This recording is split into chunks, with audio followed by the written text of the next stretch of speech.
Hi everyone, welcome to Knowledge ಪ್ರಪಂಚ. In this video, Kannada ವ್ಯಾಕರಣದಲ್ಲಿ ನಾಮಪದಗಳು. ನಾಮಪದಗಳನ್ನುಂಟು ಮಾಡುವ ಮೂಲ ರೂಪವೇ ನಾಮ ಪ್ರಕೃತಿ ಅಥವಾ ಪ್ರಾತಿಪದಿಕ ಎನಿಸುವುದು.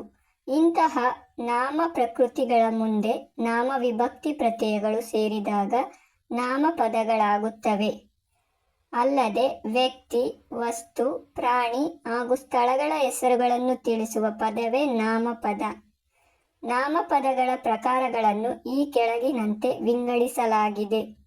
1. ವಸ್ತುವಾಚಕ. 2. ಗುಣವಾಚಕಗಳು. 3. ಸಂಖ್ಯಾವಾಚಕಗಳು. 4. ಪರಿಮಾಣವಾಚಕಗಳು. 5. ಭಾವನಾಮಗಳು. 6. ಪ್ರಕಾರವಾಚಕ. 7. ದಿಗ್ವಾಚಕಗಳು. 8. ಸಂಖ್ಯೇಯ ವಾಚಕಗಳು.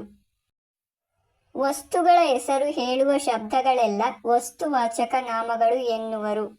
ಉದಾಹರಣೆ: ವ್ಯಕ್ತಿಯ ಹೆಸರುಗಳು ರಾಮ, ಕೃಷ್ಣ ಇತ್ಯಾದಿಗಳು. ಪ್ರಾಣಿಗಳು: ಆಕಳು, ಎಮ್ಮೆ, ಎತ್ತು ಇತ್ಯಾದಿಗಳು. ಜಡ ವಸ್ತುಗಳು: ಕಲ್ಲು, ಕಟ್ಟಿಗೆ, ಶಾಲೆ, ವಾಹನ, ಉಪಕರಣಗಳು ಇತ್ಯಾದಿಗಳು. ವಸ್ತುವಾಚಕಗಳಲ್ಲಿ 3 ವಿಧಗಳಿವೆ: ರೂಢನಾಮ, ಅಂಕಿತನಾಮ, ಅನ್ವರ್ಥನಾಮ. ರೂಢನಾಮ: ಬಹುಕಾಲದಿಂದ ರೂಢಿಯಿಂದ ಬಂದ ಹೆಸರುಗಳನ್ನು ರೂಢನಾಮ ಎನ್ನುತ್ತೇವೆ. ಒಂದೇ ವರ್ಗಕ್ಕೆ ಸೇರಿದ ಅಥವಾ ಒಂದೇ ಸಮುದಾಯವನ್ನು ಸೂಚಿಸುವ ಹೆಸರಿನ ಶಬ್ದಗಳು. ಉದಾಹರಣೆ: ನದಿ, ಜಾತ್ರೆ, ಹುಡುಗಿ, ಪರ್ವತ, ದೇಶ, ಹಳ್ಳಿ, ಮರ, ಮನುಷ್ಯ, ಪಶು, ಪಕ್ಷಿ ಇತ್ಯಾದಿ. ಅಂಕಿತನಾಮ: ಇಷ್ಟಾನುಸಾರವಾಗಿ ನಾವು ಇಟ್ಟಿರುವ ಹೆಸರಿಗೆ ಅಂಕಿತನಾಮ ಎನ್ನುವರು. ಇದನ್ನೇ ವ್ಯವಹಾರದ ಅನುಕೂಲತೆಗಾಗಿ ಇಟ್ಟ ಹೆಸರುಗಳೆಂದು ಕೂಡ ಕರೆಯುವರು. ಉದಾಹರಣೆ: ಕನ್ನಡ, ಶಾಲೆ, ಕಾಳಿದಾಸ, ಹುಬ್ಬಳ್ಳಿ, ಸೀತಾ, ಚಂದ್ರ, ರಾಜೀವ, ಮಂಜು, ಜಗದೀಶ, ಅಕ್ಕಮ್ಮ ಇತ್ಯಾದಿ. ಅನ್ವರ್ಥನಾಮ: ಅರ್ಥಕ್ಕೆ ಅನುಸಾರವಾಗಿ ಅಥವಾ ವಸ್ತುವಿನ ಲಕ್ಷಣಕ್ಕನುಸಾರವಾಗಿ ಕರೆಯಲ್ಪಡುವ ಹೆಸರುಗಳಿಗೆ ಅನ್ವರ್ಥಕ ನಾಮ ಎಂದು ಕರೆಯುವರು.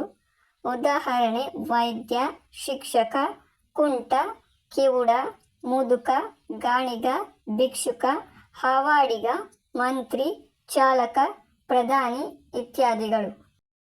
ಗುಣವಾಚಕಗಳು: ವಸ್ತುಗಳ ಗುಣ, ರೀತಿ, ಸ್ವಭಾವಗಳನ್ನು ತಿಳಿಸುವ ವಿಶೇಷಣಗಳೆಲ್ಲ ಗುಣವಾಚಕಗಳು.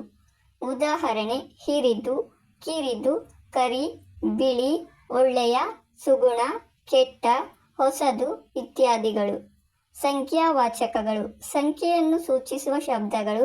ಉದಾಹರಣೆ: 1, 2, 3. ಪರಿಮಾಣವಾಚಕಗಳು: ವಸ್ತುಗಳ ಸಾಮಾನ್ಯ ಅಳತೆ, ಪರಿಮಾಣ, ಗಾತ್ರ ಇತ್ಯಾದಿಗಳನ್ನು ಹೇಳುವ ಶಬ್ದಗಳಿಗೆ ಪರಿಮಾಣವಾಚಕ ಎಂದು ಕರೆಯುವರು. ಉದಾಹರಣೆ: ಅಷ್ಟು, ಇಷ್ಟು, ಎಷ್ಟು, ಹಲವು, ಕೆಲವು, ಸ್ವಲ್ಪ. ಭಾವನಾಮಗಳು: ವಸ್ತುಗಳು ಮತ್ತು ಕ್ರಿಯೆಯ ಭಾವವನ್ನು ತಿಳಿಸುವ ಶಬ್ದಗಳನ್ನು ಭಾವನಾಮಗಳೆಂದು ಕರೆಯುವರು. ಉದಾಹರಣೆ: ಹಿರಿಮೆ, ಬಿಳುಪು, ಕೂಟ, ನೋಟ, ಮಾಟ, ಓಟ, ಬಡತನ ಇತ್ಯಾದಿ. ಭಾವನಾಮಗಳಲ್ಲಿ 2 ವಿಧ: ಕೃದಂತ ಭಾವನಾಮ, ತದ್ಧಿತಾಂತ ಭಾವನಾಮ.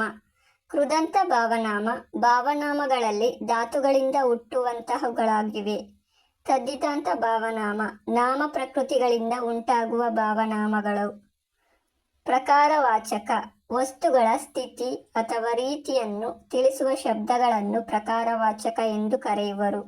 ಉದಾಹರಣೆ: ಅಂತಹ, ಇಂತಹ, ಅಂಥವರು, ಇಂಥವರು, ಎಂತಹ ಇತ್ಯಾದಿಗಳು. ದಿಗ್ವಾಚಕಗಳು: ದಿಕ್ಕುಗಳ ಹೆಸರನ್ನು ಸೂಚಿಸುವ ಶಬ್ದಗಳು ದಿಗ್ವಾಚಕಗಳು. ಉದಾಹರಣೆ: ಉತ್ತರ, ದಕ್ಷಿಣ, ಪೂರ್ವ, ಪಶ್ಚಿಮ, ಮೂಡಣ, ನೈಋತ್ಯ, ಈಚೆ, ಕೆಳಗೆ, ಮೇಲೆ ಇತ್ಯಾದಿ.